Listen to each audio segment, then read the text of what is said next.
دەنگان بدەن بەو ئاڵەیەی کە سومبولی سێبەری هەموو دنیاە.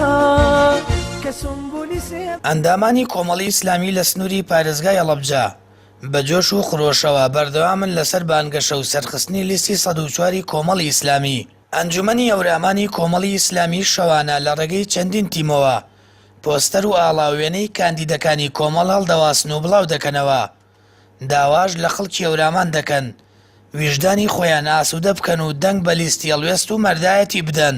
لێرەوە داواکەم لە خەڵکی بەژمەینەتی کوردستان کە چیتر ئەم زوڵم و ستەمە لەم دەسەڵاتدارانە لەم دوو حیزبە دەسەڵاتدارە قبول نەکەن، سزایان بدەن و دەنگەکانیان بدەن بە لیستی 104 کۆمەڵی ئیسلامی کوردستان. هیوادار ئینشەڵڵا ئەم لیستەی 104 دەنگێکی چاک بەدەستبێنین بۆ ئەوەی چیتر ئەم هەموو تەنگەژە و تۆڕخکاریە و گەندەڵی و زەڵم و ستەمە بەڕاستی لەسەر ئەم میلەتە سووکەین و ئەندامانی ئێمە زیاتر داکۆکی و کۆشش بکەن بۆ ئەوەی کە دەنگی زیاتر بێنین بۆ ئەوەی کە زیاتر هەوڵ و غەمغۆری ئەم میلەتە هەژار و فەقیر و چەساوە بن. بۆیە ئێمە وەکو بانگەشەکارانی لیستی 104 کۆمەڵی ئیسلامی کوردستان هەوڵە دێن ئینشاءڵڵا ئەو بەرنامەی کە پێمانە بە خەڵکی تەواوی هەرێمی کوردستانی بگەێنین. ئەندام و کادیرانی کۆمەڵ دەڵێن ماندوو نابن لە بانگەشەکردن و هەوڵەکانی سەرخستنی لیستی چاکسازی و دادگەری و هەوڵیش دەدەن بەرنامەی لیستی 104 کۆمەڵ و دروشمی کارکردنی کاندیدەکان بە خەڵکی بگەێنن.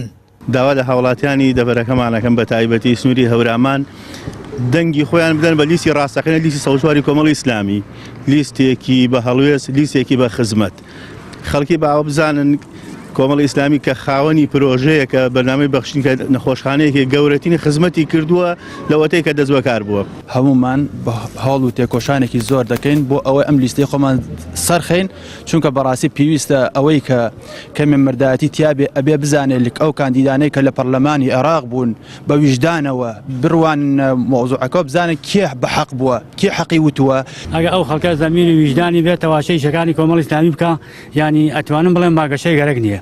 کۆمەڵی ئیسلامی کوردستان لە ماوەی کارکردنی ڕابردوویدا لە حکوومەت و پەرلەمان ئەوەی بۆ خەڵکی سەلماندووە کە هەمیشە داکۆکی لە بەرژەوەندیەکانی خەڵک کردووە و لە دژی گەندەڵی و نادادپەروەری دەسەڵات وەستاوەتەوە. لە پێشات و ڕووداوەکانیشدا مەردانە بۆ چوونی نەگۆڕیە بووە بۆ یەنانەدی مافەکانی خەڵک بەگشتی و دابینکردنی خۆشگوزەرانی بۆ وڵاتیانی هەرێمی کوردستان.